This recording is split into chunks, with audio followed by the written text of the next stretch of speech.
of the Cafe Kubal studios. So welcome back here, folks, inside of the Cafe Kubal studios on youtube.com backslash wake up call DT, as well as facebook.com backslash wake up call DT and facebook.com backslash live now DT, where you are watching Wake Up Call with Dan Tortora's the Fantasy Football Power Hour. Not one of, not a, but the Fantasy Football Power Hour. And Mr. Sofka is with us here as we get into NFL Week 3. Mike, how are we doing today? I'm doing awesome. How are you, Dan? Doing very well, and I thought give the people what they want here. We love talking fantasy and want to make sure that we're all set and saddled up and ready to go by 11 o'clock when the show typically ends. And I know we had been running well past that, so now we're starting a little bit earlier. We're going to hop right into it. But before we jump into this, how has your week been going? How has the first couple of weeks of football treated you? Good. I've had a wonderful time. The season has its ups and downs. I mean, been going. How has the first couple of weeks of football treated you? The 1 o'clock kickoffs. Good. I've had a wonderful time. The season has its ups and downs. I mean, been going. How has the first couple of weeks of football treated you? The 1 o'clock kickoffs. Good. I've had a wonderful time. The season has its ups and downs. I mean, been going. How has the first couple of weeks of football treated you? The 1 o'clock kickoffs. Good. I've had a wonderful time. The season has its ups and downs. I mean, been going. How has the first couple of weeks of football treated you? The 1 o'clock kickoffs. Good. I've had a wonderful time. The season has its ups and downs. I mean, been going. How has the first couple of weeks of football treated you? The 1 o'clock kickoffs. Good. I've had a wonderful time.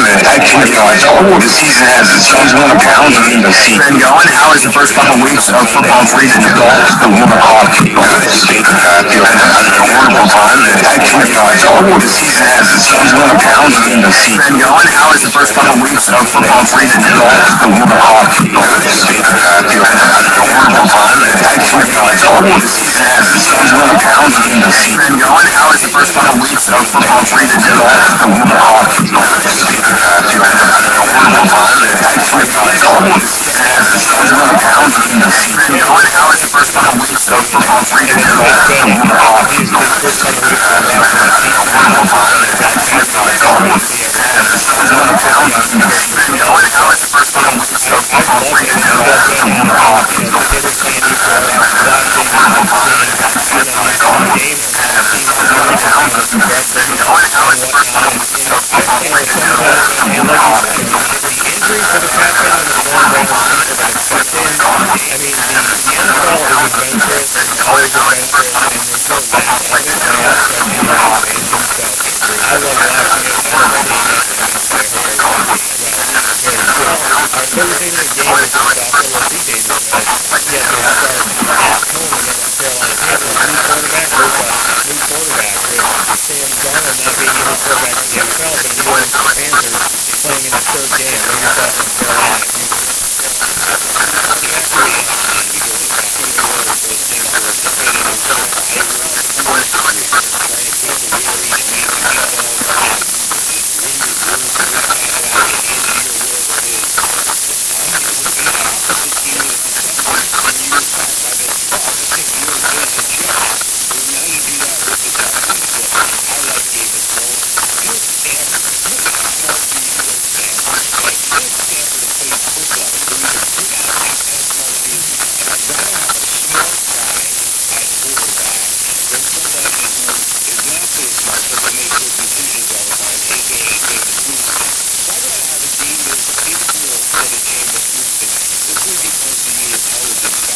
he was in LA beating Houston for this game. I got me and Michael getting ready for Houston. Houston, it's funny. Houston, we have a problem. Honestly, it should be their mantra. I mean, that this should be just the team rally cry. Hey, we got a problem. Let's see how we battle out of this problem. It's sad to see that Houston is where they are. I mean, you think about it. Deshaun Watson went from quarterback going to be potentially traded, or he's going to be an embattled quarterback that's going to be sitting there in America. He doesn't want to be in anymore, and then it turned into battles of everything. Is not playing? When is he going to play? Is he going to play? Should he play? What are they going to do in this situation type of thing? And it's left the other guys to be open for the opportunities. I mean, I think it's if you were a quarterback on Houston, Davis Mills. I mean, you got to be happy that they drafted him because as they're going through all these issues with Deshaun Watson, they make a decision to bring in Davis Mills, and this could really work out in Davis's favor because of the fact that if Tyrod's going to be out for a little while, which we pray and we hope he gets better and he gets back. This could really work out in Davis's favor because of a human being. The best birthday ever, October 21st. He was born in 1998. I was born in 85. So shout out to Davis Mills. I'm going to be cheering for you because we birthday buddies. So I'm very excited to see him out there. But as far as fantasy goes in this one, Sam Darnold, he's a lower end quarterback one to me in this week. Christian McCaffrey's worth the start. Chuba Hubbard is a low flex. I would say probably like a running back 4, but still has value. He's playing Houston, so I don't think it's a bad bet if you're going to play 3 or 4 running backs to potentially have him out there. Excited Robbie Anderson, to see him like in this as well. DJ Moore, I would say, is a wide receiver 2. I'd put Robbie as a low end 1 at wide receiver. Terrace Marshall, I still want to see more of kind of where he's going to be at, but I wouldn't get rid of him, as we told somebody last week. As far as Houston's quarterback situation, I'm excited to see Davis Mills, but I don't think you should be relying on him to save you this week. So hopefully you would not have to be playing him or Houston team quarterback as we have. Mark Ingram, David Johnson, Philip Lindsay, Rex Burkhead, they're all there. They're all guys that got time in other places, guys that started in other places at times outside of Rex, unless there's a bunch of injuries. Mark Ingram, David Johnson, Philip Lindsay, Rex Burkhead, they're all there. They're all guys that got time in other places, guys that started in other places at times outside of Rex, unless there's a bunch of injuries. Mark Ingram, David Johnson, Philip Lindsay, Rex Burkhead, they're all there. They're all guys that got time in other places, guys that started in other places at times outside of Rex. Mark Ingram, David Johnson, Philip Lindsay, Rex Burkhead, they're all there. They're all guys that got time in other places, guys that started in other places at times outside of Rex. Mark Ingram, David Johnson, Philip Lindsay, Rex Burkhead, they're all there. They're all guys that got time in other places, guys that started in other places at times outside of Rex.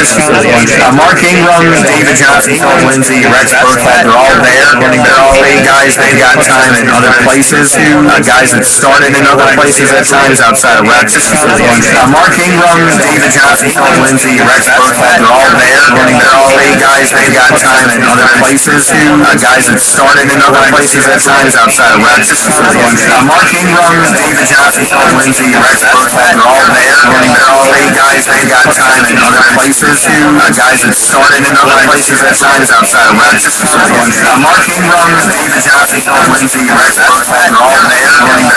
guys that got time in other places, guys that started in other places at times outside of Rex. Mark Ingram, David Johnson, Philip Lindsay, Rex Burkhead, they're all there. They're all guys that got time in other places, guys that started in other places at times outside of Rex. Mark Ingram, David Johnson, Philip Lindsay, Rex Burkhead, they're all there. They're all guys that got time in other places, guys that started in other places at times outside of Rex. Mark Ingram, David Johnson, Philip Lindsay, Rex Burkhead, they're all there. They're all guys that got time in other places, guys that started in other places at times outside of Rex. Mark Ingram, David Johnson, Philip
put guys out there that you're thinking, no, do I draft them? Will I use? But they do have talent. They do. And Logan Thomas is one of those guys that I never thought the last year or two that I would draft him out there, guys ahead above him. And, then here we are, one of the teams in the league that drafted him early. And Mike and I always thought, you can adjust things here and there in your draft, but you're not doing the scope of what you're after enough to, let people kind of control you and move you in a different place. And there was a run on tight end that I talked to Mike about this too earlier in the draft. Just too early for me to do this. And so Logan Thomas was there, and I took him, and I thought, okay, he's a starter. He'll be in good shape. But not one of those guys that I'm thinking in my head like, oh, I had to go get him. Oh my goodness, So I don't expect a lot out of him, which means when he performs, I'm excited. I'm in it. So I definitely am hoping the best for him. As far as fantasy goes here, no. But is there talent out here? Absolutely. Antonio Gibson's, I think, a wide receiver 1. Logan Thomas is a low-end tight end 1. I think he's worth the play for you as well. Josh Allen, obviously, quarterback 1. I know he's not had the best in the game, and we hope and pray the best for him as well.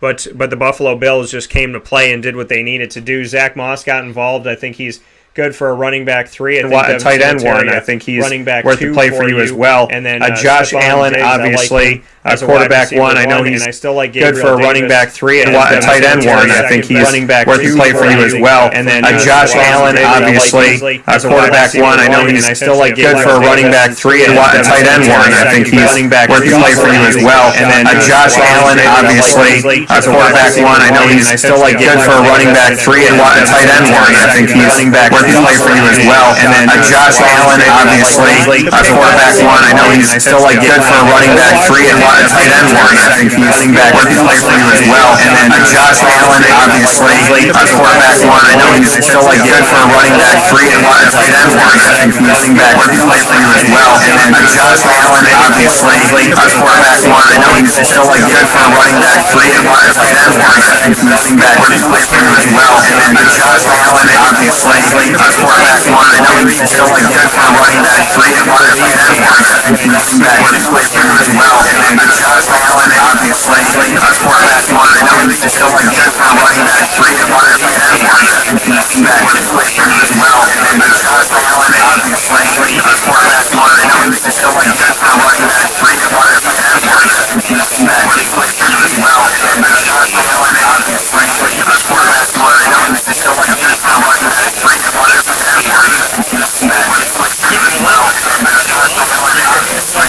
quarterback 1. I know he's good for a running back 3. And a tight end 1. Heineken from behind him, so it's good stuff. Taylor Heineke doing his thing. I'm excited for him. I'm excited to see what he's going to do in this game. Buffalo's that Washington's that sneaky team Heineken from behind him, so it's good stuff. Taylor Heineke doing his thing. I'm excited. I'm excited for him. I'm excited to see what he's going to do in this game. Buffalo's that sneaky Washington's that sneaky Heineken from behind him, so it's good stuff. Taylor Heineke doing his thing. I'm excited. I'm excited for him. I'm excited to see what he's going to do in this game. Buffalo's that sneaky Washington Heineken from behind him, so it's good stuff. Taylor Heineke doing his thing. I'm excited. I'm excited for him. I'm excited to see what he's going to do in this game. Buffalo's that sneaky Washington Heineken from behind him, so it's good stuff. Taylor Heineke doing his thing. I'm excited. I'm excited for him. I'm excited to see what he's going to do in this game. Buffalo's that sneaky Washington Heineken from behind him, so it's good stuff. Taylor Heineke doing his thing. I'm excited. I'm excited for him. I'm excited to see what he's going to do in this game. Buffalo's that sneaky Washington Heineken from behind him, so it's good stuff. Taylor Heineke doing his thing. I'm excited. I'm excited for him. I'm excited to see what he's going to do in this game.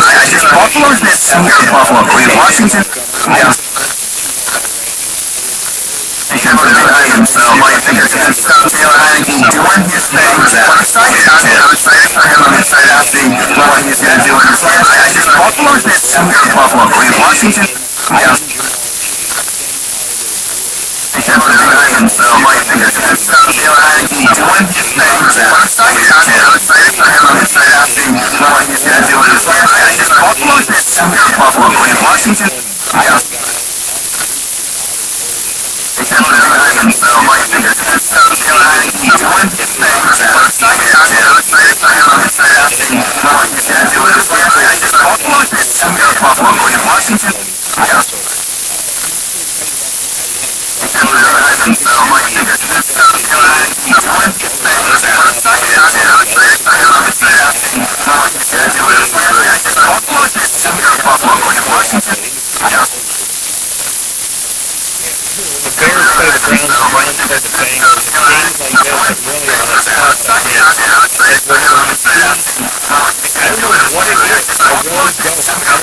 in Washington.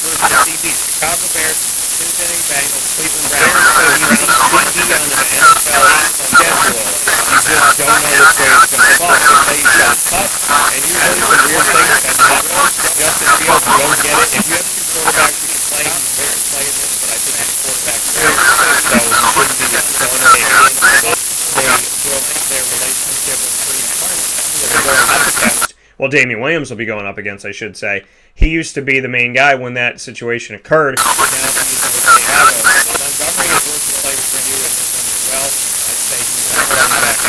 Well, Damian Williams will be going up against, I should say. Allen Robinson, he used to be the main guy when that situation occurred.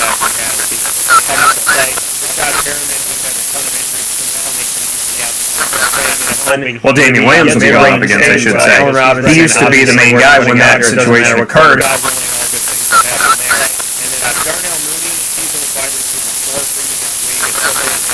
Well, Damian Williams will be going up against, I should say. He used to be the main guy when that situation occurred.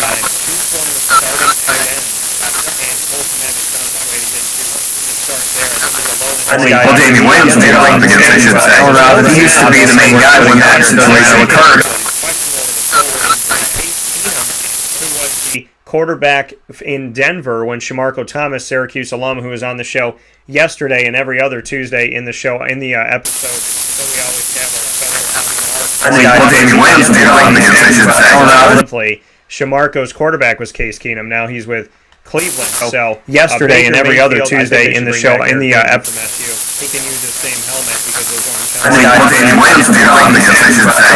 Baker Mayfield. Shamarko's quarterback was Case Keenum. Now he's with Cleveland. So yesterday and every other Tuesday in the show in the episode.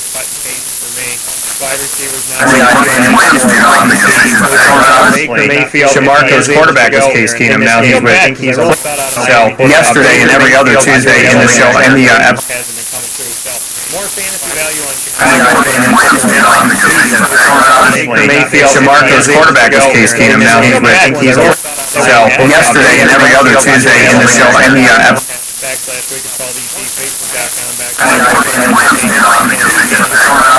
Mayfield. Shamarko's quarterback was Case Keenum. Now he's with. So yesterday and every other Tuesday in the show in the episode.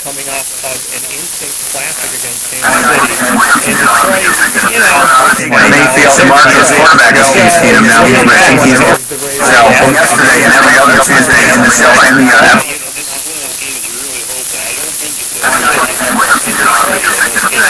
Mayfield. Shamarko's quarterback was Case Keenum. Now he's with.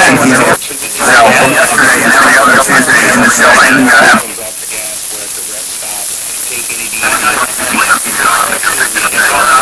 Mayfield. Shamarko's quarterback was Case Keenum. Now he's with. So yesterday and every other Tuesday in the show in the episode.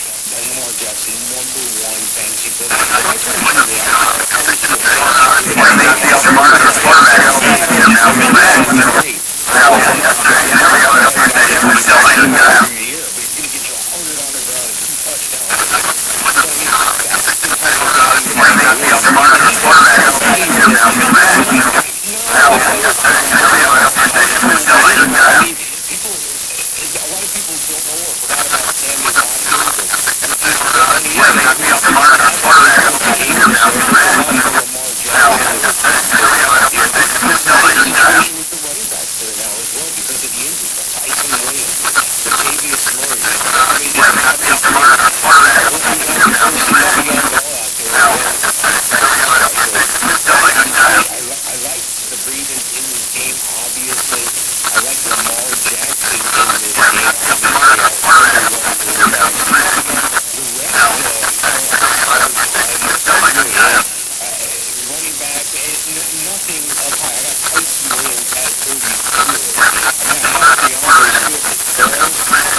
this week early in that Detroit game. And Detroit was really good early against Green Bay.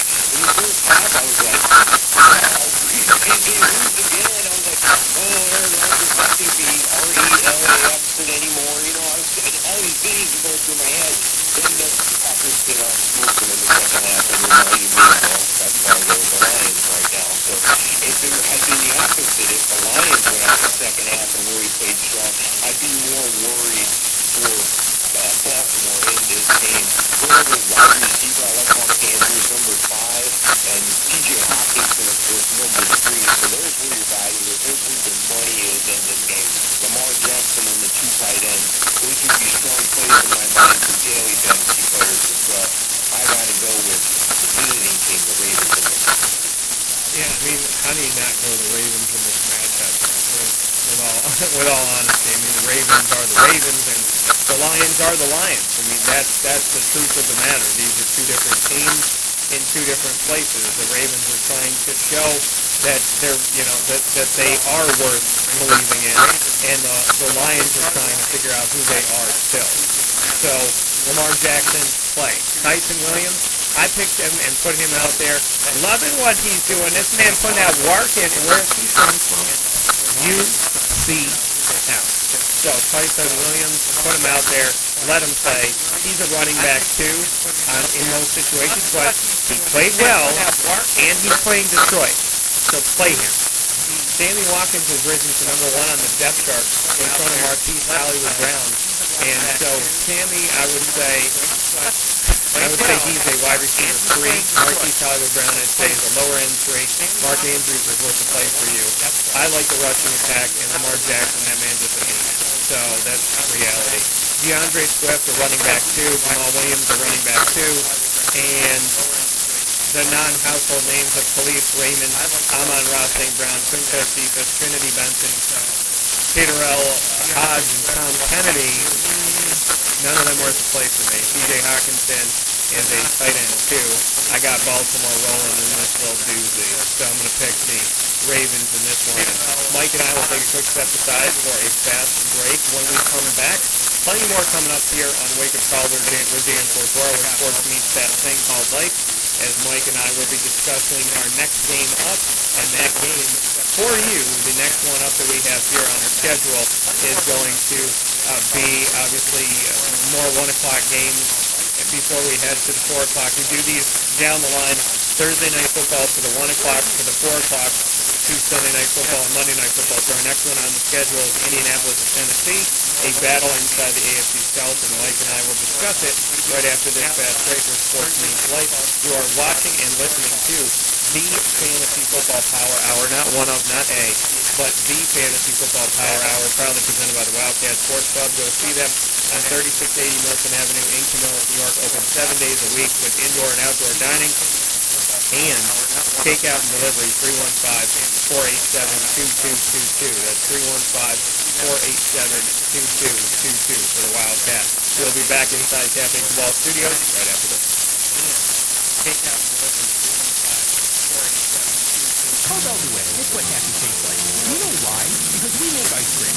Creamy, rich, flavor-packed ice cream. Not yogurt or iced milk like some of our competitors. Ice cream. Fresh, by hand, daily. For the calorie conscious, we have something new for you. Our new Carvalite. Same great flavor, creaminess, and texture of our regular ice cream with only 35 calories an ounce. So whether you want an ice cream cake, flying saucer, dasher, carvalanche, hard or soft ice cream, we will satisfy your craving with our fresh, handmade regular or new Carvalite ice cream. Carvel DeWitt. It's what happy tastes like.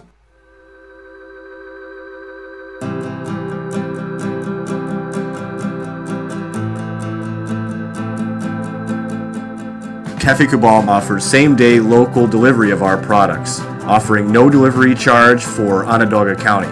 Shop cafecabal.com for fresh roasted coffee beans, cold brew, travel mugs, and all your essential Cafe Cabal needs. Cafe Cabal, coffee for the soul.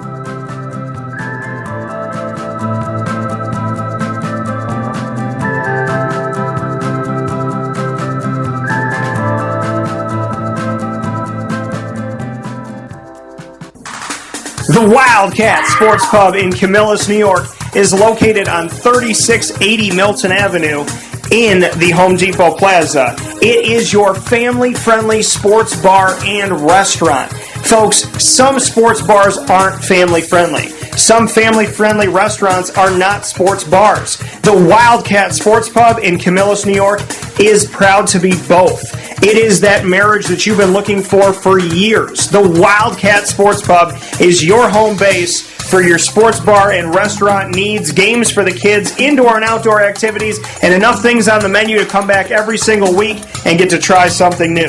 They're open Sundays from noon to 8 p.m., Monday through Wednesday, 11 a.m. to 11 p.m., and Thursday through Saturday from 11 a.m. to midnight. For reservations and party information, call 315-487-2222 for the Wildcat family-friendly sports pub and restaurant.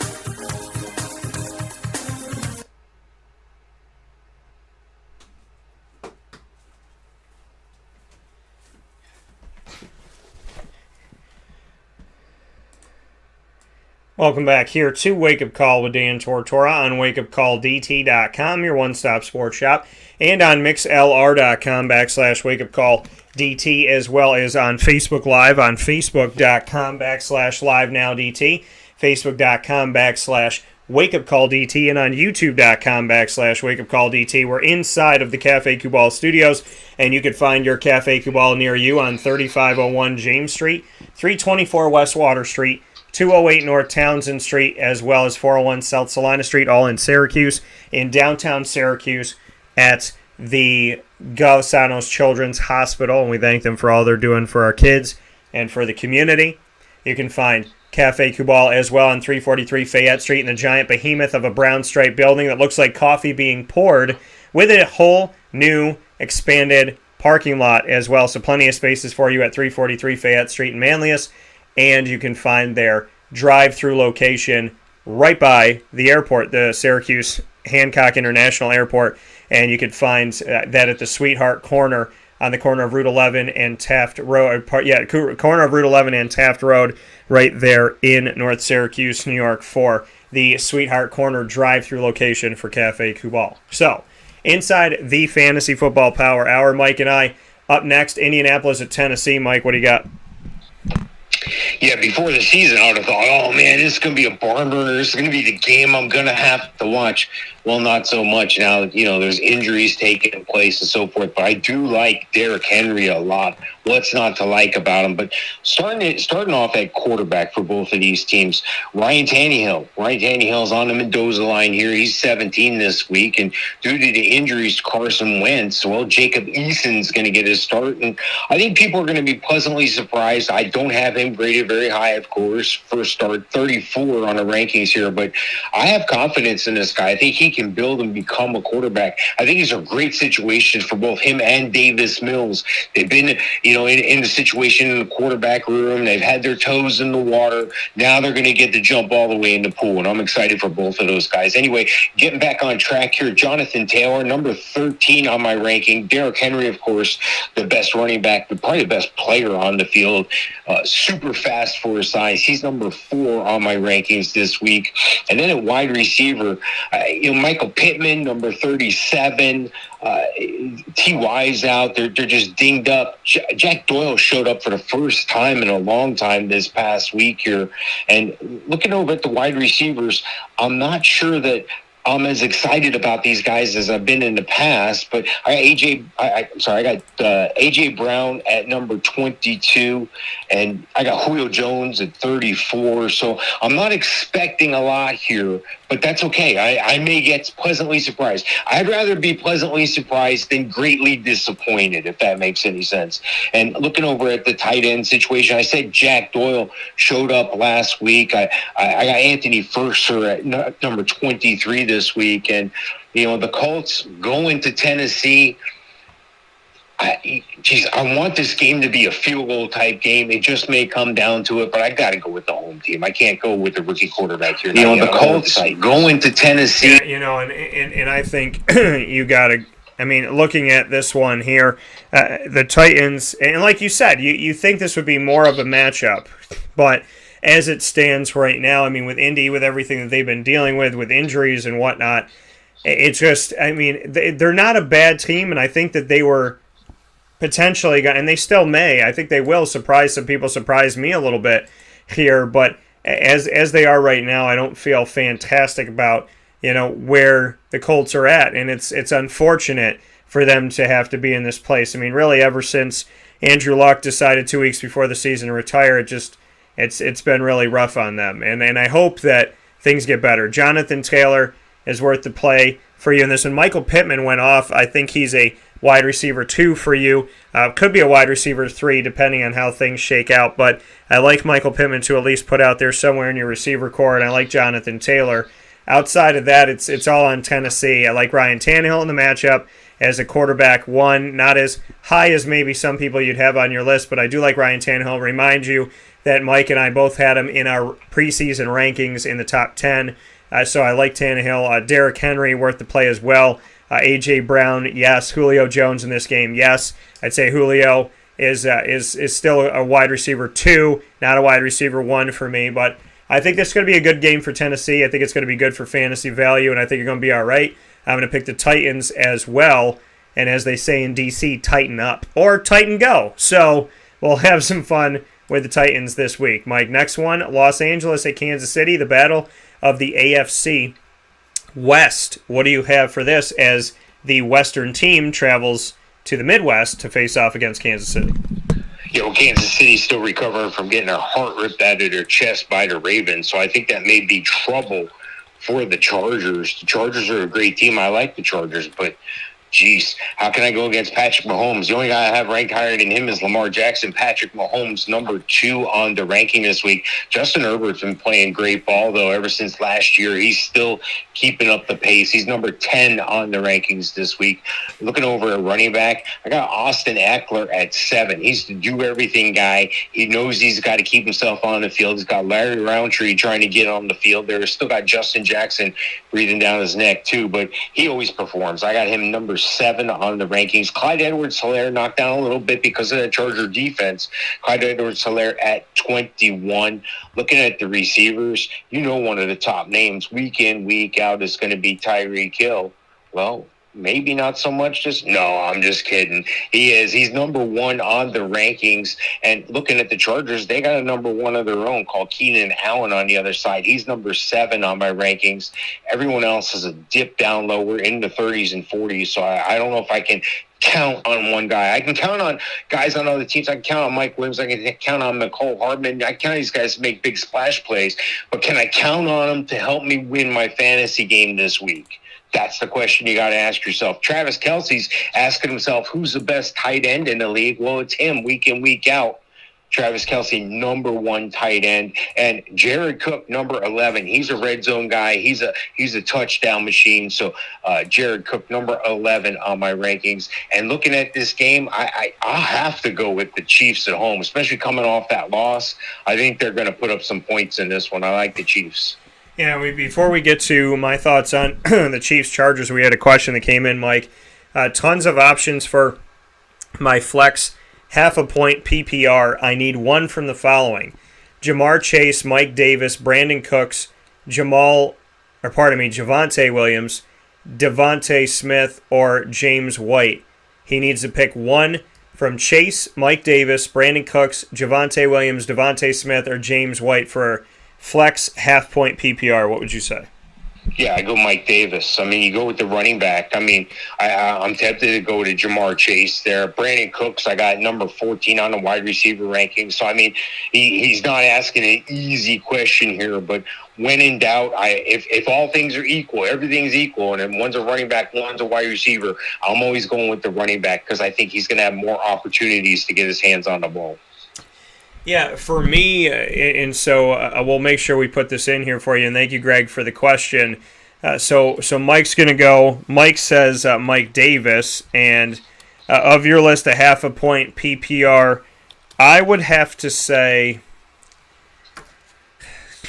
now you got Javonte Williams, too. So I would have to, if it was up to me, it'd probably be between Javonte Williams and Jamar Chase. I'm going to say Chase. So Mike's going to say Mike Davis in a half a point PPR. I'm going to say Jamar Chase.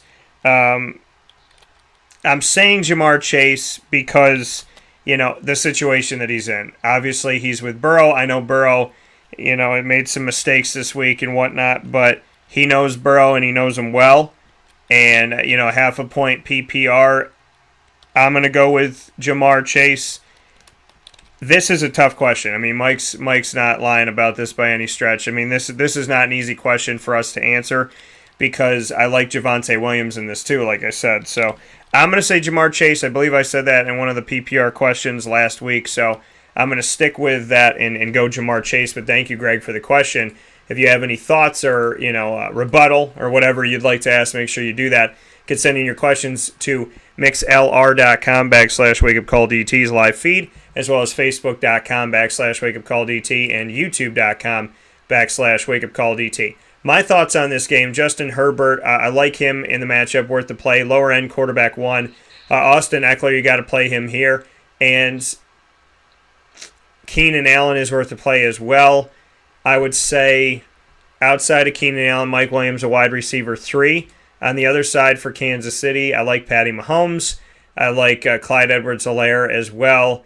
Darrell Williams maybe score here and there. Like Mike said, is he going to win you your week, or is he going to just maybe be a big play here and there and you're rolling the dice on, is he going to get me 1 this week or 7 or 20 or none? So that's something to look at. Mecole Hardman had 55 yards for Sunday Night Football. He is a flex still for me. Tyreek Hill is worth the play. Travis Kelce's worth the play. And that's where I see the value. I'm going to go with Kansas City at home. I think Baltimore is a good team. And I thought they were a good team last year, and there's just some trip-ups. So I'm not... More and more I'm looking at Baltimore saying to myself, okay, you know what? Maybe this is the team I had some high hopes in last year. Like maybe this team's finally coming through. And so they gave Kansas City a fight. I think they're going to give them more of a fight than the Chargers will. So I'm going to stick with Kansas City in this matchup. New Orleans at New England. Mike, what do you got? Yeah, it's going to be an ugly fantasy points game anyway. It might be interesting to watch on the field, but I got both quarterbacks near the bottom end of the barrel here, and for totally different reasons. One, Mac Jones at 28 because he's a rookie, and number 30, Jameis Winston, because, well, he's Jameis Winston.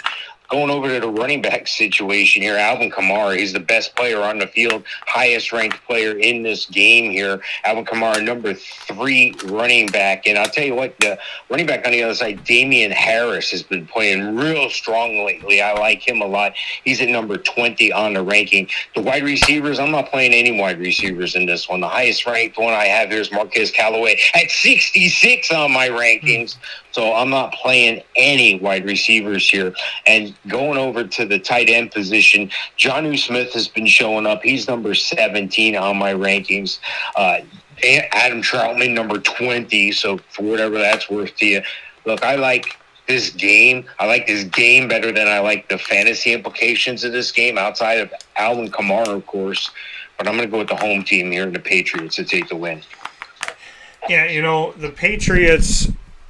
Again, I mean, this is one of those things where you can't ever count them out. I mean, Bill Belichick's still their coach. I understand that Tom Brady's not there, but when Belichick is your coach, it always makes you dangerous. And so I think, for this game and for really a lot of different games that we're going to see them play this year, you can't count them out. We're getting some questions coming in, so we'll get to your questions in just a second here.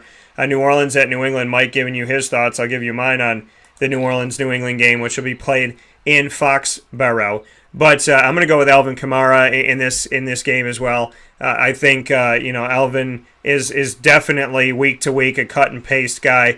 Deontay Harris, Lil Jordan Humphrey, as well as Marquez Callaway, they're all toss-ups. These are flex guys. These are guys you might be able to find out there. Adam Trotman, may be able to find him. I'm not sold on him. Juwan Johnson got another bunch of targets from Jameis Winston, who seems to like him. So if you have a 2 tight end situation, maybe Juwan's your second one. You can probably pick him up out there and still find him. So I like him as a sneaky play this week, but Alvin Kamara is the guy that I would go with. And, famous Jameis, he's had some good moments, but I don't feel great about sending him to New England and saying that's your starting quarterback to try and win you fantasy this week.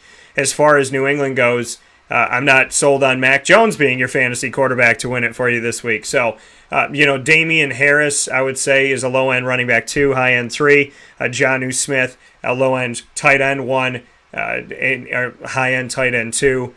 As Mike said, this is ugly fantasy-wise. I don't see a lot of greatness here, so hopefully you're not relying on this to win you your week. The questions that came in before we get to the next one. Michael, we're going to take your question. He said Elijah, Singletary, or Hilaire for running back 2. Also, do I slide them in my flex and go with Marvin Jones or Brandon Cooks? So, a question once again, Elijah, Singletary, or Hilaire for running back 2. Also, do I slide one of them in my flex or go with Marvin Jones or Brandon Cooks? What are your thoughts? Yeah, I like Brandon Cooks in this situation here, but so keep him in the lineup there. And I have to go with the safer bet. I'll have to go with Clyde Edwards-Helaire. I think that's going to be a safer play. I think they're going to continue to try to give him the ball more so than they had in last year, the second season here. So I think Clyde Edwards-Helaire is the highest ranked player out of the bunch. Elijah's dinged up. A lot of people don't realize that San Fran has been churning through running backs like the Ravens. I mean, they're just churning them up and spitting them out. Trey Sermon may be the only true healthy guy there. I got Elijah Mitchell at 29, though. I think he's going to take the field. I think he's going to do what he has to do to get on the field and make things happen. But Clyde Edwards-Helaire is the best player out of that bunch. And I do have Brandon Cooks ranked at 14 as far as wide receivers go this week. So keep Brandon Cooks in that lineup as well. Yeah, I mean, Brandon Cooks, the only thing about it is boom or bust, right? It's early on in the week, so it's a Thursday night game. If he does well for you, you start off with some cushion. If he doesn't, well, then you feel like you wasted one of your roster spots there. Well, let me explain the mentality with that. He's been an okay receiver stats-wise and fantasy-wise. They're going to be losing the whole game. They're going to have to throw. It's like Jameis Winston last year. He had 30 picks, but he had 30 touchdowns. He had 30 touchdowns because he had 30 picks. He had to be on the field. He had to be airing it out. I think they don't really have a strong running attack in Houston. I think they are going to throw the ball.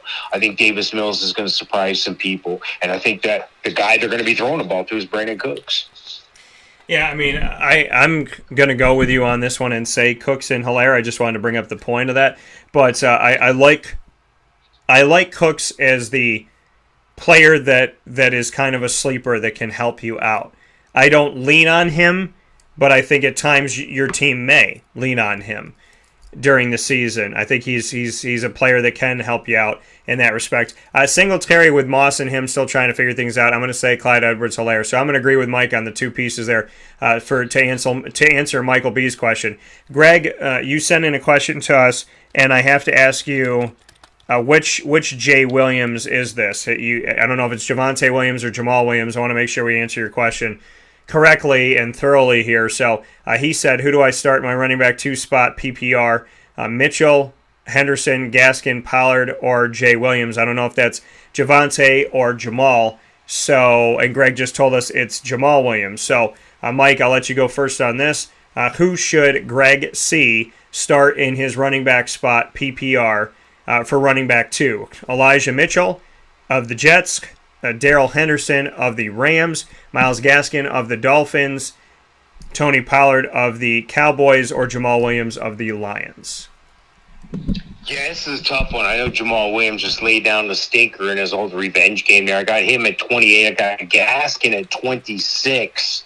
Elijah Mitchell at 29. And I'm concerned about his injury status. So, I might have to go with Gaskin here. I may not like it, but, I think I have to go with Gaskin.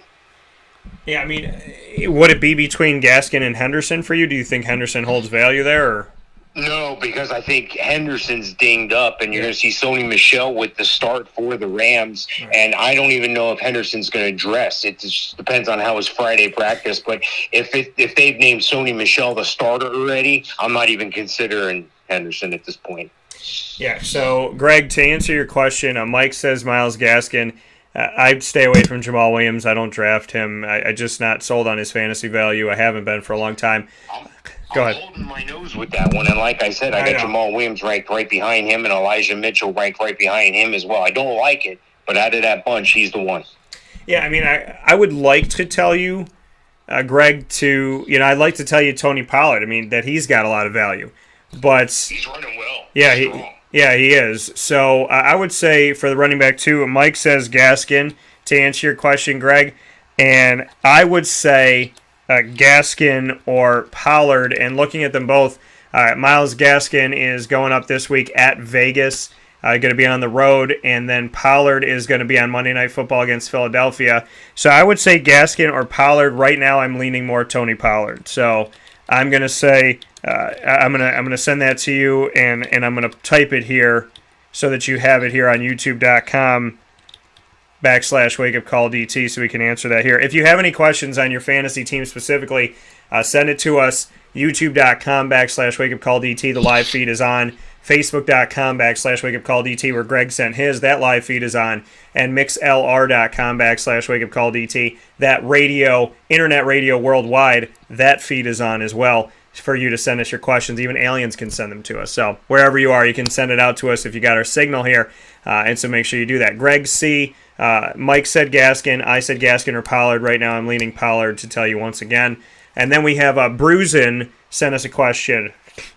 Should I trade Mike Evans and Sterling Shepard for Mike Williams and Marvin Jones? Thoughts? Repeat that trade one more time. Should I trade, this is answering Bruisin's question, should I trade Mike Evans and Sterling Shepard for Mike Williams and Marvin Jones?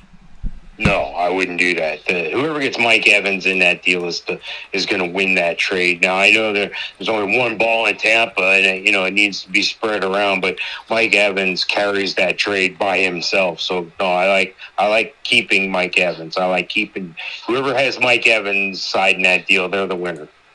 Yeah, I'm going to stick with that too. As soon as I saw Mike Evans and I looked at what you'd be getting, that's a no for me. So I'm gonna stay with Mike on that and say that no, you should keep it because of the fact that you'd be losing Mike Evans, and what you're getting I don't think takes his place. So again, as Mike and I tell you, it's a couple weeks in. I know people are getting nervous, maybe getting frustrated, maybe saying, okay, the ball's not getting shared or this guy's not getting enough, and I want to send, it's a couple weeks in. So just take a breather, relax, take a deep old breath, and it's going to be okay.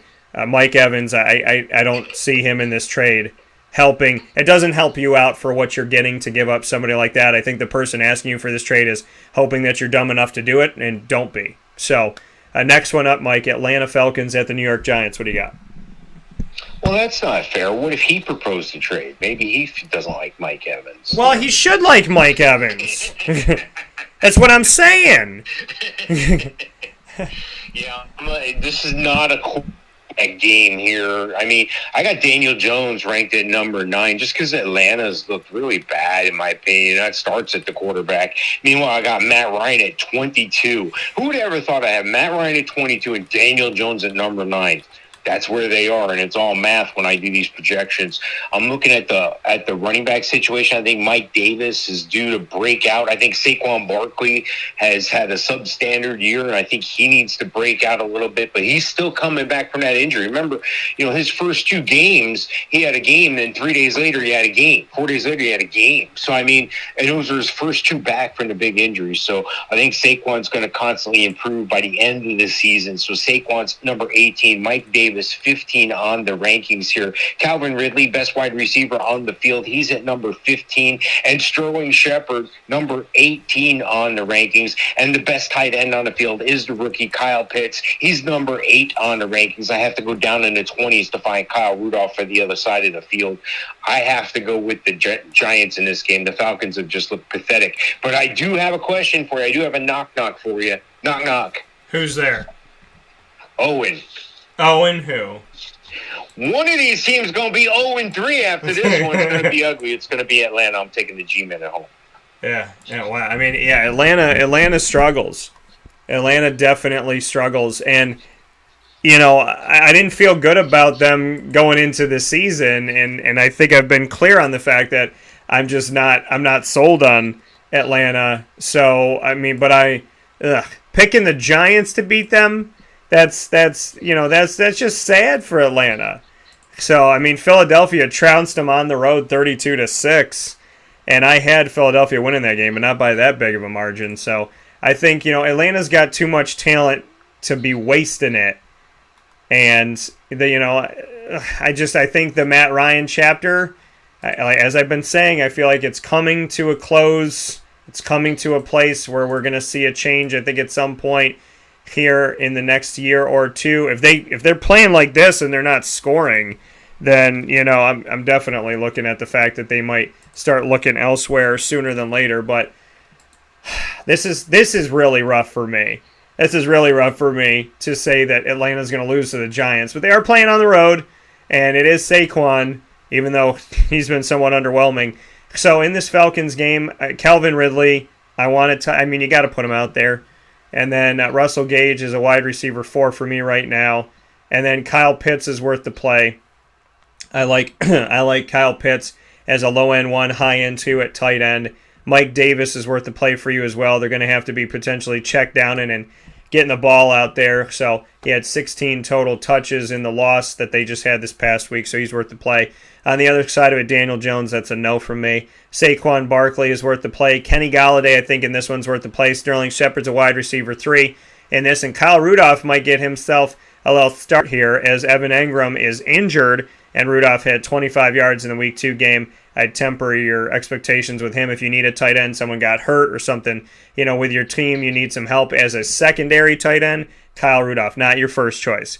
Not your first choice. I think he's like a low wide or tight end 2, but still, if you need somebody, he could be getting his start this week. I'm going to go with the Giants at home and hope that Saquon finally shows up for me. That's where I sit with this one, even though it's hard for me to pick against the Falcons because it is the Giants. We have another question here from Bruisin. Chubb or Mixon this week? Mixon, who we have not gotten to, it's actually our next game. Mixon's going to be playing Pittsburgh, and then Nick Chubb is playing Chicago. What do you have, Mike? Yeah, I got Mixon at 6 on the rankings. I got Chubb at 14, so there you go. So Mike is saying go with Joe Mixon and Nick Chubb going up against Chicago. I'm a fan of Chubb. I feel like he's got more to this, but Mixon is playing at Pittsburgh, and Pittsburgh hasn't played that well. So between the two of these, I may lean toward Mixon in this one as well, just because he really doesn't have anybody threatening him, and we know that Chubb and Kareem are both going to get after it. So with this direct question of Chubb or Mixon for this week, Bruce, and I'm going to agree with Mike and say Joe Mixon. Cincinnati at Pittsburgh, let's hop into Joe Mixon's game. What do you got? You ever have one of those, you ever seen people that have a car and they keep, have had it forever, I've had it for like 20 years and they keep putting money into it and keep putting money into it and keep putting money into it. And truth be told, the car's really not that great. I mean, it's functional and gets you to point A to point B. That is Ben Roethlisberger. That's what's happening right now. We're starting to see the slow demise, I think, of Ben Roethlisberger. He's got a pec injury right now. The guy's old. He hasn't aged as well as TB12. And, of course, I guess dietary and physical, attributes and all that stuff comes into play. I got Ben Roethlisberger 21 in this game. I'd like to offer him more respect, more, hey, you deserve this. I can't do it. But I got Joe Burrow, who's coming off a stinker at 24. So not a good quarterback play game. The value in this game, fantasy-wise, is definitely for the running backs. Najee Harris at number 5, Joe Mixon at 6. And looking at the receivers, they're all bunched in the high 20s to the 30s. I got Deontay Johnson at 23. I got Juju Smith-Schuster at 25. Let's see, I got Chase Claypool at 30. I got Jamar Chase at 32. I got Tyler Boyd at 36. So not a huge game. Oh, and T. Higgins at 29. So not a huge game, but you got to know where these guys are, especially if you're playing daily. You can get some value out of one of these guys, and should one of these guys break out, well, you'll probably win yourself some money. And looking at the tight end position, I can't really start either one. tight end for either team. I got Uzuma at 29. I got Eric Ebron at 40. Reluctantly, I have to take a winner in this one. I want to see this slugfest come down to overtime if at all possible. I think it might just be a field goal game. And because of that, I got to take Pittsburgh at home. And Mike's going with Pittsburgh this one. Mike, we got another question. We'll get to it in just a second as I am going to be giving you my Cincinnati thoughts here in this matchup. Cincinnati at Pittsburgh, giving you both of them. And for Cincinnati, I like a bounce-back Burrow. I still think he's a low-end quarterback one this week, but I think he'll bounce back. Joe Mixon, I like in this. T. Higgins, I like in this. Jamar Chase, as I spoke about earlier, I like him in this one as well as a wide receiver too. Not really sold on their tight end situation, but they're playing Pittsburgh, so C.J. Uzma, I would say, is a tight end too. Big Ben is banged up in this. Receiver 2 for me this week. Knee injury for Deontay Johnson. Just watch that. He's a wide receiver 2 for me. I don't see more value on Pittsburgh than I see on Cincinnati. I'm taking Cincinnati on the road in this matchup to get that dub over a team that I agree with you, Mike. I think we're seeing the Big Ben kind of fading away here as far as, should he continue? Should it's hard because, you see these guys say like, oh, I'm thinking about retiring, and people are like, wow, it's way too early. And then you see this situation when you're thinking to yourself, maybe it is time for Big Ben to consider this. And it's hard, but it's just not looking pretty. It's not looking great. And let's face it, they didn't beat the Bills. Their special teams and defense beat the Bills. So I'm not feeling good about it. That's why I'm going with the Bengals. Question that came in, would we trade Mike Williams for Julio Jones or Robert Woods? I traded for Robert Woods in a heartbeat. I said the exact same thing. So there you go, Bruisin. Mike and I agreed with this. So Mike and I both saying that I think that there's no question that the Mike Williams for Robert Woods is a great trade where you would be winning. So Mike says Mike Williams for Robert Woods. You getting Robert Woods would be good. It is a go. So I agree with him. I already wrote mine in as well. So there you go, Bruisin, for you. If you have questions, send them to us in the Fantasy Football Power Hour, proudly powered by the Wildcat Sports Pub, 3680 Milton Avenue in Camillus, New York. If you're here in Central and Upstate New York, make sure you head to the Wildcat to watch your games and to be there all week long. Open 7 days a week on 3680 Milton Avenue in Camillus, New York, with so many things on the menu that you could go there every single week and try something new. Make sure you call 315-487-2222 for takeout and delivery. They also have catering available at 315-487-2222 for the Wildcat. And we continue on here. Arizona at Jacksonville. Jacksonville has looked like not great at all on defense. 2 bad weeks for the defense. Special teams got the first return touchdown on special teams in a long time for the Jaguars. So shout out to that 102-yard kick return. And so just fantastic. And I loved it. I loved watching that. But beyond that, Jacksonville's given me little to watch with a troubling offensive line still. And a defense that I thought had more depth than they've had in a while, and they're not playing well either. So it's been ugly for Jacksonville, and lucky for them, they get a fantastic fantasy-laden team to come into town in Duval. Mike, what do you have for this? Yeah, it's going to be an interesting game. Interesting for the Cardinals, that is. It's an old left coast, 1 o'clock Eastern Coast game here, so that could be the only hindrance for Arizona in this one. I just don't think the Jags can keep up with what Arizona has firepower, and they're led by Kyler Murray, who's number 3 on the quarterback ranking this week. I got Trevor Lawrence ranked at 20. I must say, Trevor Lawrence is coming along here. It's just they don't have it all put together quite yet. They're in Jacksonville. James Robinson, though, put it all together last year, the undrafted guy out of Illinois State. James Robinson, number 23 on my rankings this week. Chase Edmonds, a few ticks above that at 19. And looking at the wide receivers in this one, Rondale Moore burst on the scene last week, over a buck through the air. The second-round pick out of Purdue, fast. He's got some moves, and he can catch the ball. 54 on a ranking for Rondale Moore so far. That's where he is this week. But on the other side of the ball, I'm desperate here if I'm looking for a Marvin Jones, a Laviska Shenault. Marvin Jones 24 and a Laviska Shenault at 31, the highest rated guys for Jacksonville on the receiver end. And DeAndre Hopkins. I can't leave DeAndre Hopkins out. He's number 11 on the wide receiver ranking.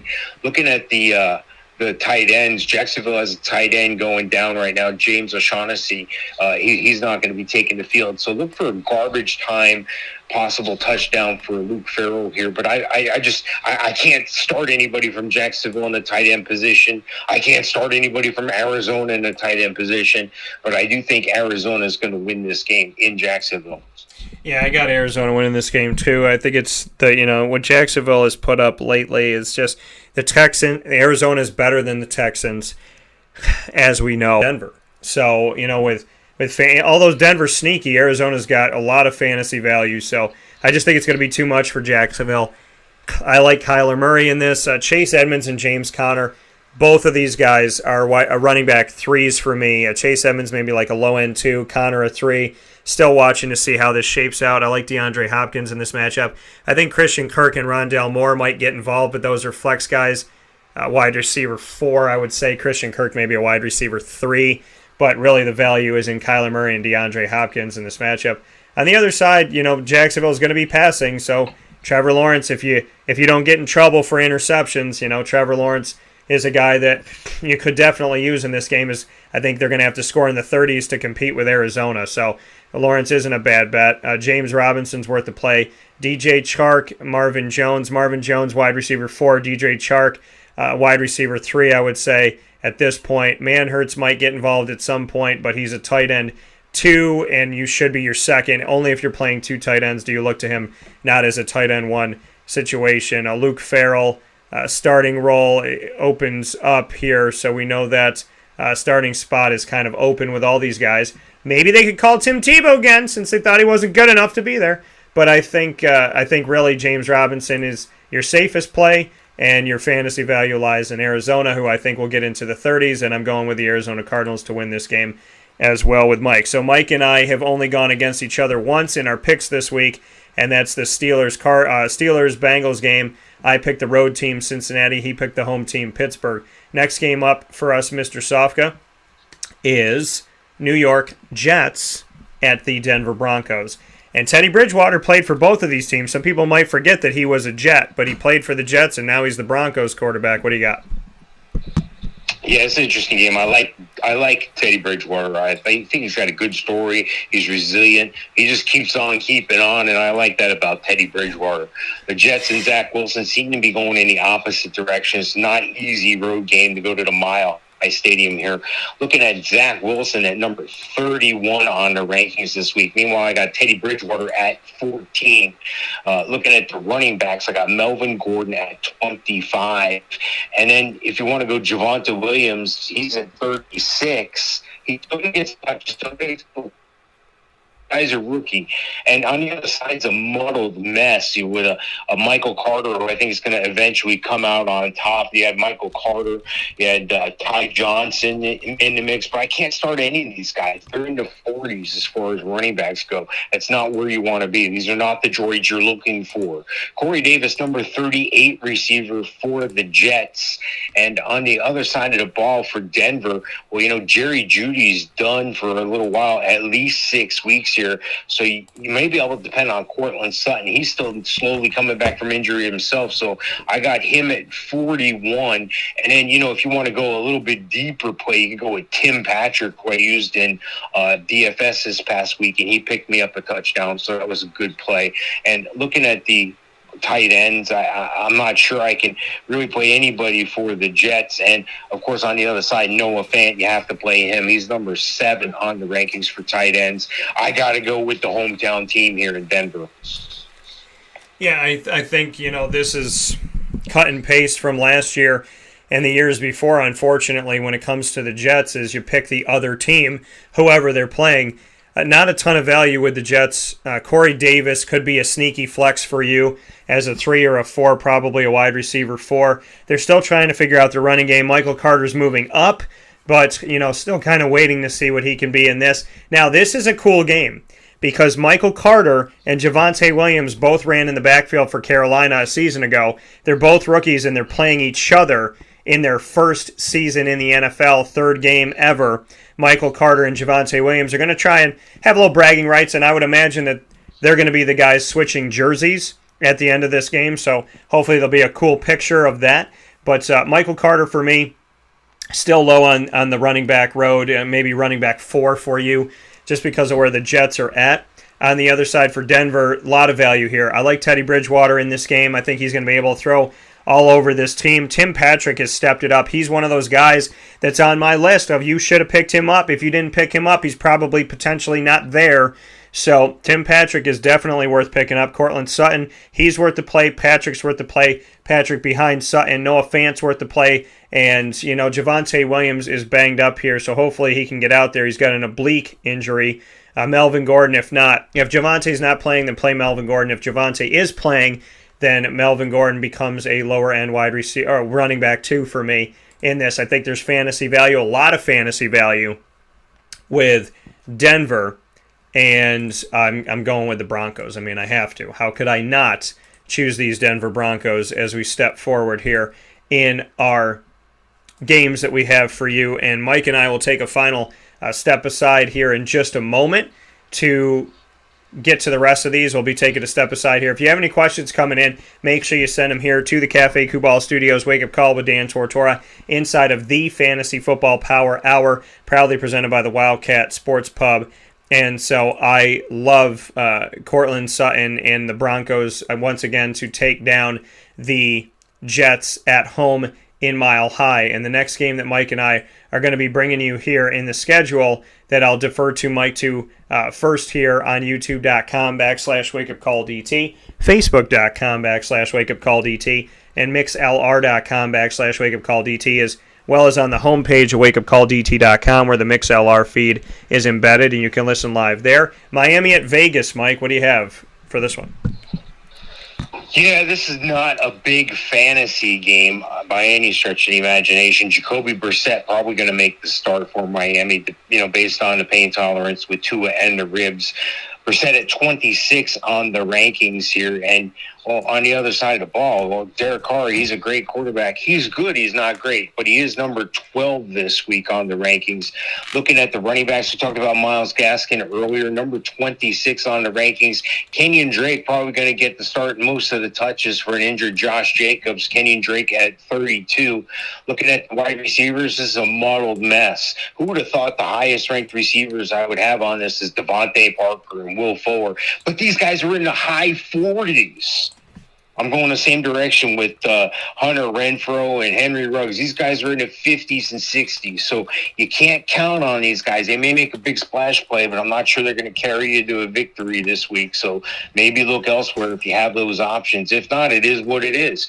And looking at the tight end position here, I don't know if I can really start any tight end for Miami. Gesicki hasn't really lived up to it yet. He's number 16 on the rankings for me. But Darren Waller, he's the number one target. He's the number one receiver. You might as well call him a wide receiver for the Raiders. He's going to get all the targets. He's going to put up the points for you. He's number 2 on my rankings this week. I'm going with the Raiders at home. The Raiders. So I'm excited about this. By the way, I want to go back a second here. Mike, you gave a Star Wars reference, and I've become an increasingly, more and more a Star Wars fan. You said these are not the droids you're looking for. I just want to show some love and respect to that because I wasn't ready for you to say it, but I'm very happy you did.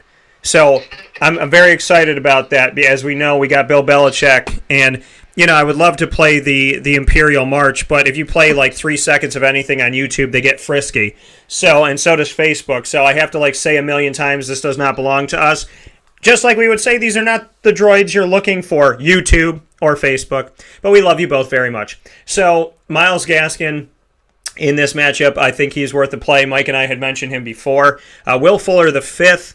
I mean, Jacoby being out there in this matchup, if that's what's going to happen with the rib injury to Tua, then, Will Fuller, I think he has some value, but as a wide receiver 3, I would say he's set to make his debut this week. So he's been out and was suspended. So I'm gonna say he's a wide receiver 3. Jalen Waddle, It depends on his relationship with Jacoby Brissett, so I'd say he's a wide receiver 3. He's a flex player this week as well. I think really all of the Miami, like Jalen Waddle, Will Fuller, both flex players for you from the receiving core. Gaskin worth the play. Gesicki, he could be a good out for him, but I think he's a tight end too this week. And on the lower end, I would imagine here, if you're playing 2 tight ends, he would be your second, not your first choice. Derek Carr is questionable with an ankle injury, which leaves, and Marcus Mariota's injured too, so that could mean Nathan Peterman, baby, the guy that used to be with the Bills that people are like, oh my goodness, if he was my kicker, I wouldn't want him here. But Nathan Peterman is your quarterback, and he played for the Pitt Panthers, and he's not bad. He's had some troubling moments with Buffalo, but everybody has those adversity moments. It's how you respond to it. So if he has to play, I hope he responds well. Could this be the first time that John Gruden thinks, life after Derek Carr, should I go get a quarterback out there, I wonder. But that's going to have something to do with this game. You got 2 injured starting quarterbacks. Josh Jacobs is hurt as well, and so Josh Jacobs has a toe injury, and luckily he doesn't need that. It's on a foot, and he's a running back. But Kenyon Drake, he would have to be the guy to put out there in this matchup. I like Kenyon Drake here as a running back 2 or a high-end 3. Henry Ruggs and Hunter Renfrow and company, I'm a little nervous because of the quarterback situation, but I'd say Ruggs as a wide receiver 3, and you got to play Darren Waller. So there's more value on the Raiders than there is on the Dolphins, which is going to make me... it's going to make me pick the Raiders in this one, but I don't like either one of these teams in this matchup at all. So I'm going to go Raiders very reluctantly in this game. Mike, Tampa is going to be on the road playing them Rams. What do you have for the Bucs and the Rams? Yeah, the Bucs are the Bucs. I mean, they look better than they did last year. They were 7-5 one point last year. Didn't even look like they were going to make the playoffs, much less go on a huge run. But you can't underestimate the power of Tom Brady. You can't underestimate the power of these world class Pro Bowl caliber, all pro caliber players on just about every position on that roster for Tampa, and they all came back, all 22 starters. That hardly ever happens. Now they've had more time to prepare. That's the last thing you need to do, is give the smartest kid in the class more time to study for the test. He's going to get an ace. He's going to ace the test, and that's going to happen here. Even though the Bucs are going out to L.A., it's a 4 o'clock game, shouldn't be a jet lag problem.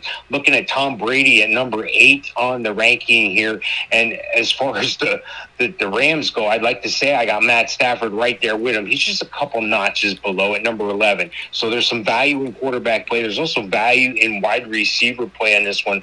I'll get to that in just a second. But Darrell Henderson is dinged up.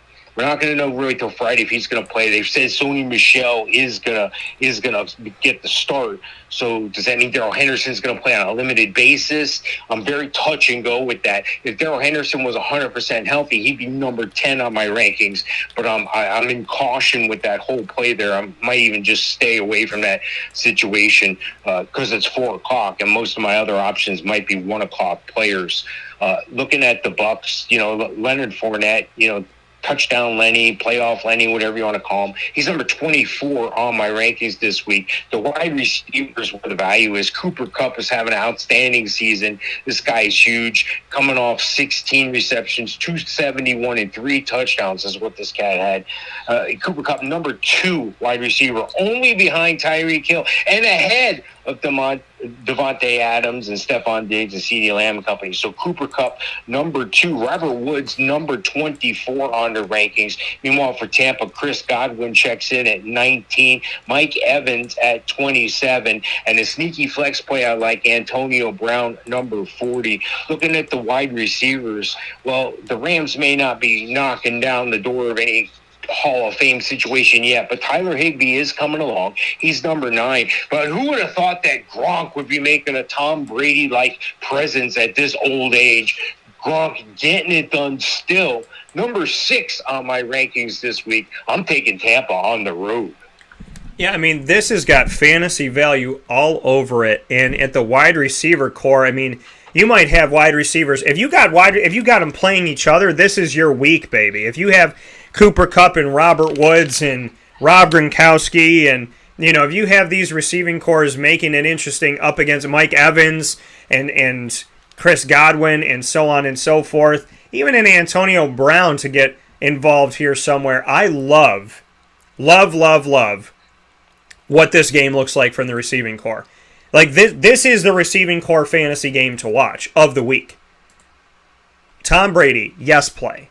Leonard Fournette, I would say running back 2. Mike Evans, play. Chris Godwin, play. Antonio Brown, flex. Rob Gronkowski, play. Rams, Matty Stafford, play. Robert Woods, play. Cooper Kupp, play. Tyler Higbee, I think he's a tight end 1, could be a lower end tight end 1, but I still think he's out there.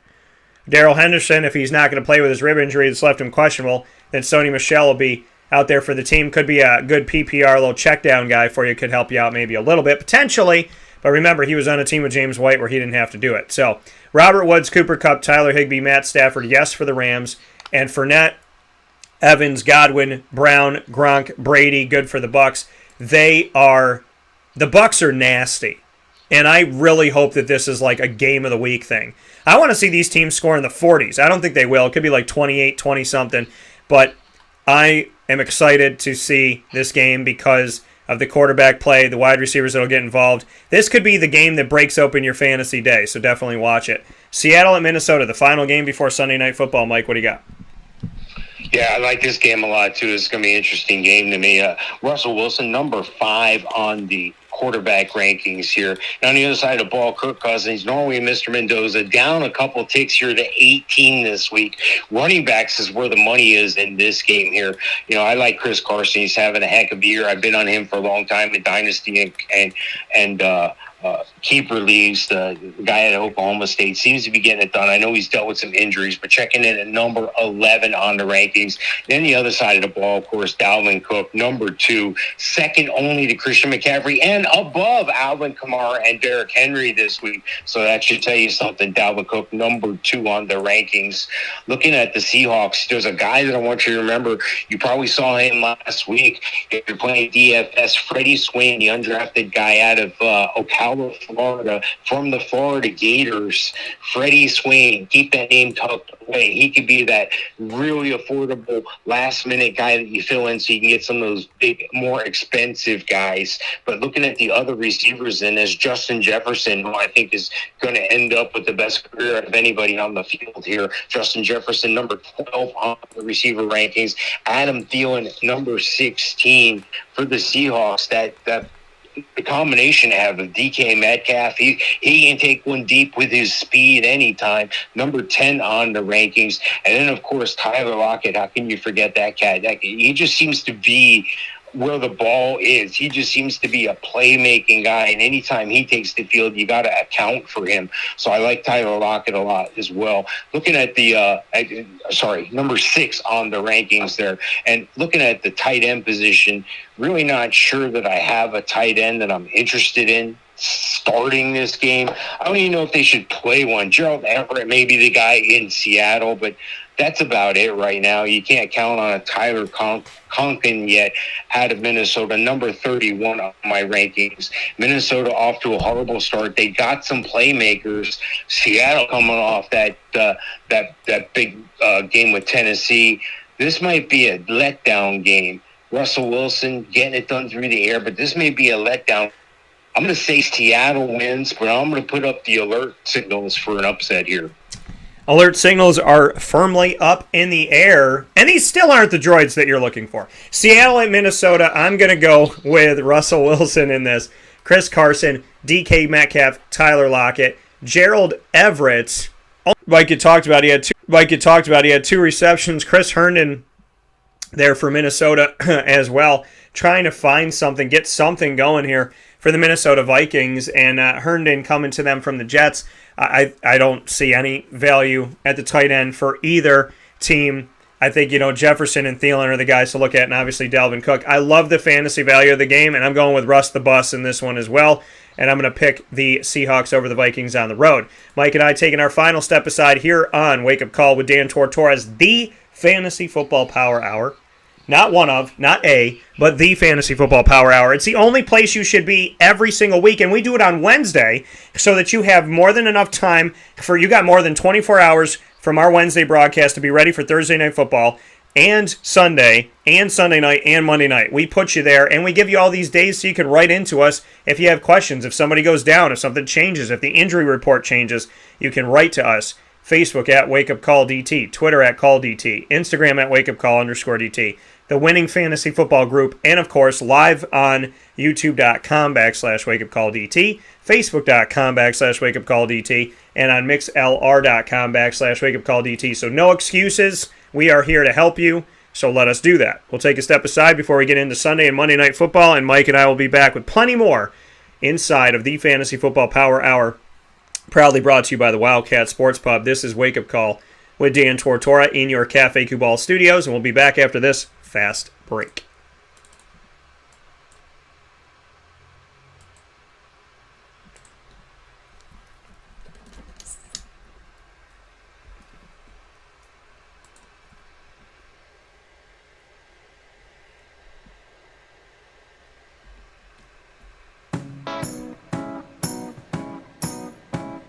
In these unique times, there are those in our community that give us a sense of normalcy and positivity. Pizza Man on 50 Oswego Street in Baldwinsville has been here for you for over 35 years and is here now.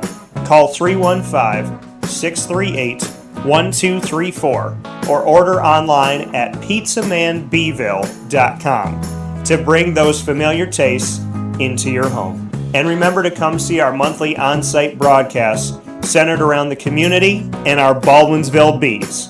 Pizza Man in Baldwinsville. Any way you slice it, they are always here for you.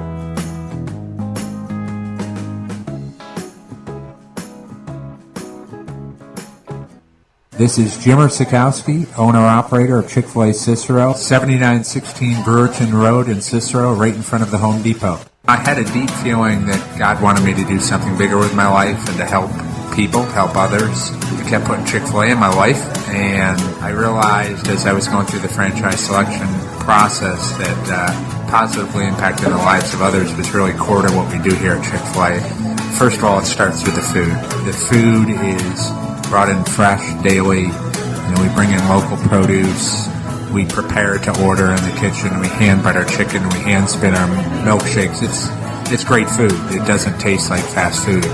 I think the second thing is the way people feel when they come in a Chick-fil-A restaurant. It's different. We try to treat people with intentional kindness here, which is very different and deeper than good customer service. And so I think it feels remarkable for most people to come in a Chick-fil-A restaurant. And then lastly, the impact that we try to have in the community is very different. It's a big part of the expectation of every operator of a Chick-fil-A restaurant is that they're actively engaged in their community, they're a leader in the community, and they're making a difference. When they realize that what we're striving to do is to shine a little light in their life, that's a very, very different experience than you will have at any other quick service restaurant. And it's that remarkable experience that I think people will emotionally connect with.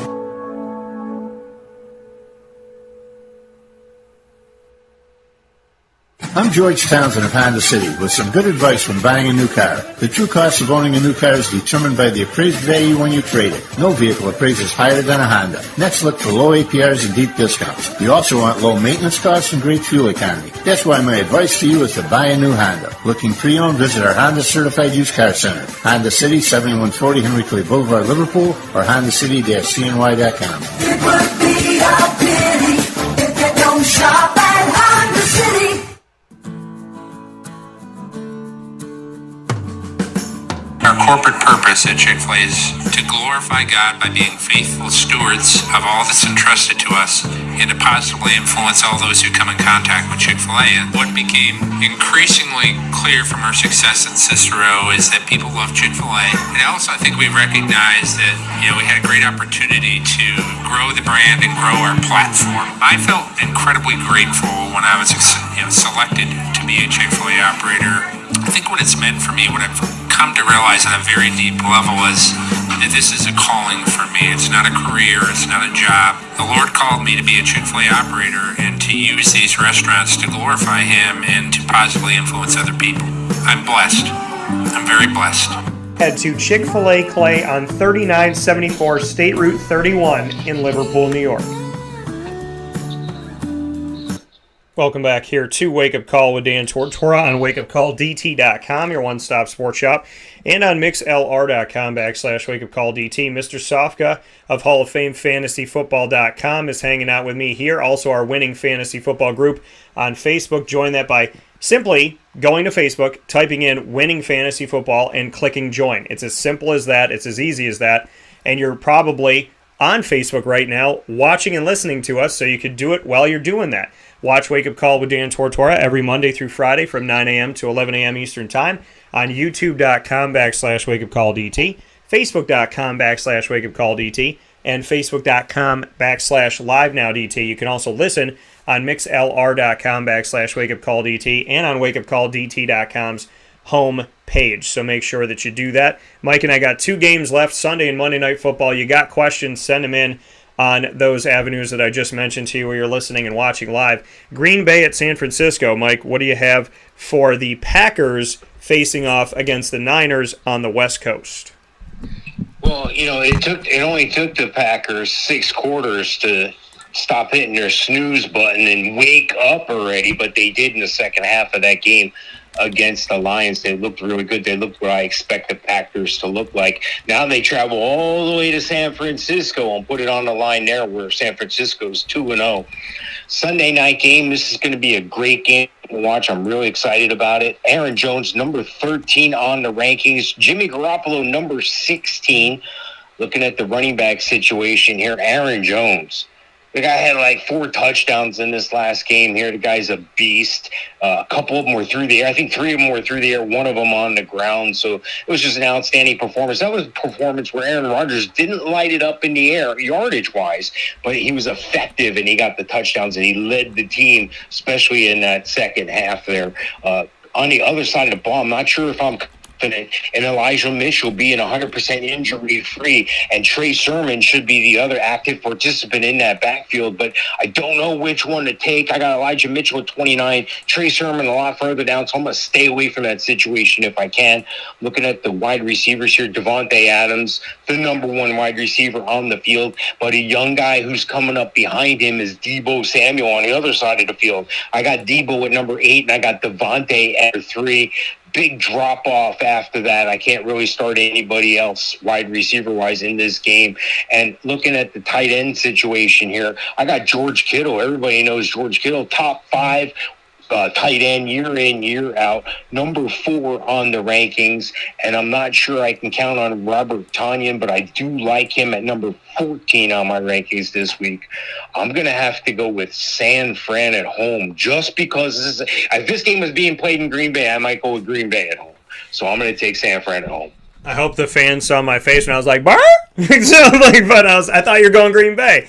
But and my mistake, I said earlier in the show, Elijah Mitchell of the Jets. My bad on that. Elijah Mitchell of the Niners. So Elijah Moore drafted by the Jets out of Ole Miss. So there you go.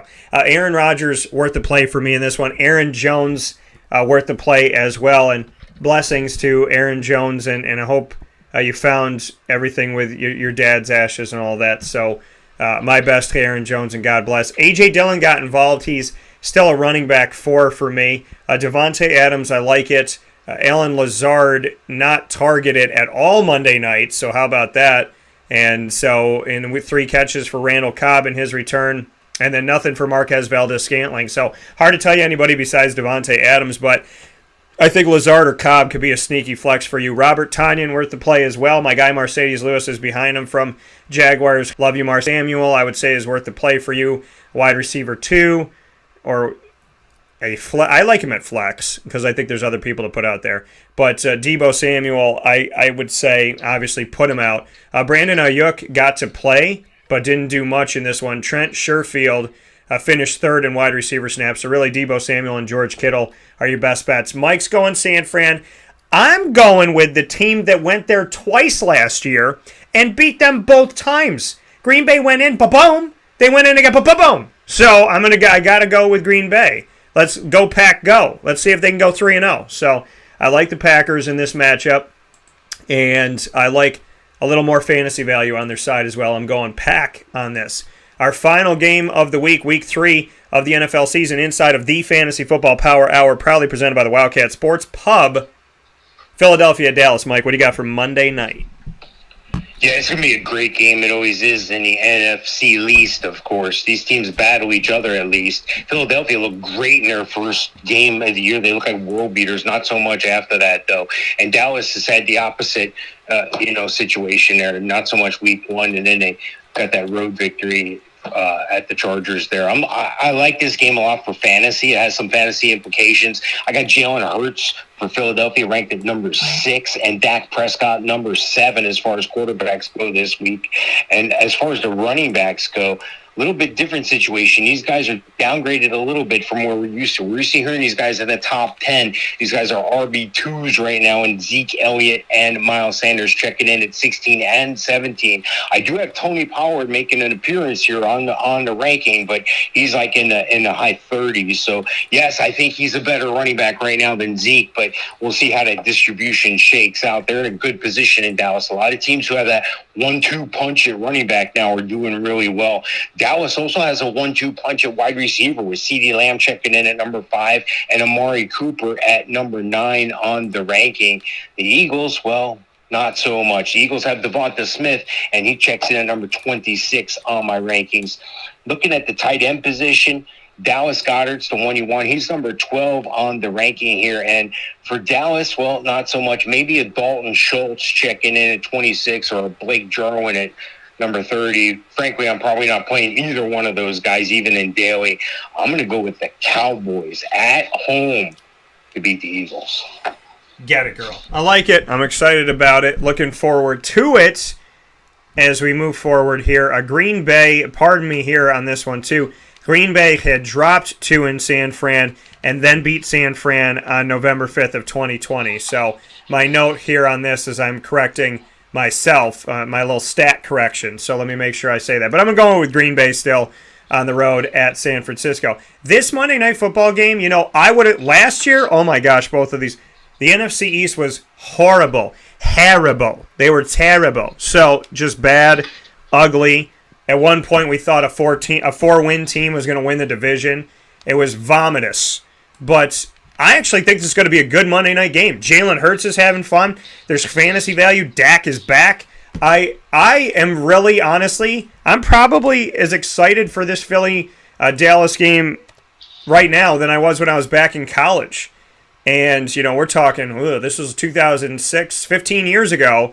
I was excited about watching that game when they're playing on, primetime football. So I love it. I love what both of these teams can bring to the table, and I'm really excited about this game. I think Jalen Hurts is worth the play for you. I think Miles Sanders is worth the play. I think Kenneth Gainwell is a sneaky flex, and he's a good running back 3. I think Dallas Goedert is worth the play for you. And then on Dallas' side, I like Prescott. What do I say? I say it pretty much every week. Memphis, under Mike Norvell, was sending running backs to the NFL. I think there's 5, and they're all in action, or they're right there. Tony Pollard is that guy. Oh, yeah, Dallas brought in somebody to back up Zeke. He'll never play. No, Tony Pollard can catch. He can run. He can do a lot of different things. I like Pollard in this matchup. I like Pollard in general. I think he's going to have a good Monday night. So you can't really stay away from playing Zeke, but I think he's a running back too. I think Pollard is there and should be there. And if you got a handcuff, that could be a good one. CeeDee Lamb is definitely worth the play. Amari Cooper's questionable with a rim injury. If he's good to go, he's good to go. You should play him. And Dalton Schultz was quiet in week 2, but I still like Schultz. I just like him as a tight end too. So a lot of value on both sides. And I'm going with them boys, them hometown boys. My buddy Rob Drummond's going to kill me for this. But Mike, once again, Philly, Dallas, who did you go with? I'm taking Dallas at home. So Mike and I have only differed on 2 games this week.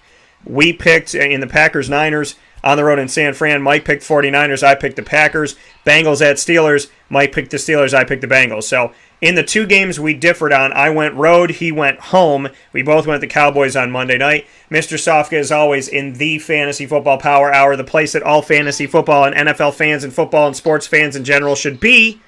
every Wednesday from 9:45 to 11 a.m., proudly presented by the Wildcat Sports Pub. I want to thank you for being the other half of this awesome ride, and I will see you next week in a very cool situation, God willing, again, and I look forward to it. So, in the meantime, blessings. Check them out at HallOfFameFantasyFootball.com, Winning Fantasy Football Group on Facebook, Winning Fantasy Football YouTube channel.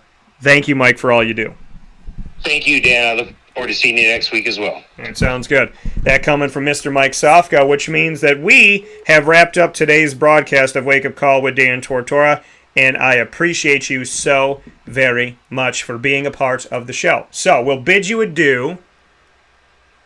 And how great is the Manning brother cast on Monday night? Yeah, it's going to be fun. So you got the Mannings, and you got the Eagles and the Cowboys. This is going to be nuts. Nutty Professor type of Monday Night Football. I'm excited about it. I'm really looking forward to it. And I cannot wait to watch Monday Night Football. I'm so jazzed about Monday Night Football this week. I'm really excited about it and cannot wait to watch it. So I hope you'll watch it with me, and I hope we'll have some fun. You can watch it at the Wildcat Sports Pub, the home of all things fantasy football here in Central and Upstate New York, where our Central New York leagues call home, and where you call home every Monday through Friday and on the weekends. So you're there Monday through Friday watching baseball, Monday Night Football, different things coming up and whatnot. And then Saturday, college football, Sunday, the NFL. The Wildcats got you set 7 days a week. Call them at 315-487-2222 for takeout and delivery. And, of course, you could find them at 3680 Milton Avenue for dining inside 3680 Milton Ave in Camillus. So we'll see you out there. In the meantime, thank you so much for tuning in. Thank you to my hour number one that we had my guest in Dolphin Time, which is every Wednesday at 9 a.m. Eastern Time. Shout out to my guy Bob Beretta, the athletics director of Lemoyne College. And shout out to those Lemoyne Dolphins. Fins completely up, folks. Make sure you're supporting your Dolphins today, tomorrow, and always. Appreciate Lemoyne and all that they do. Plenty of teams in action, from softball to baseball to, of course, their men's and women's soccer programs, volleyball team, the golf teams for men's and women's, cross country. Make sure you're checking out more at LeMoyneDolphins.com, and I hope you have a great day. So God bless, no stress, do your best, and God willing, we'll be here in the morning with Papa Joe. Love y'all. Appreciate you. Have a good day.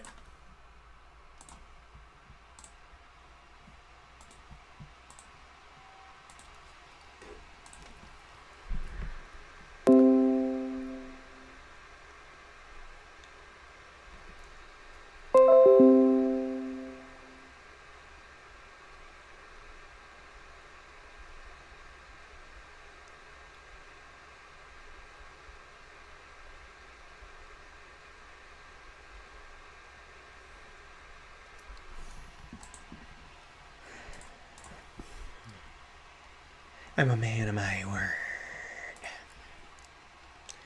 I smell pussy.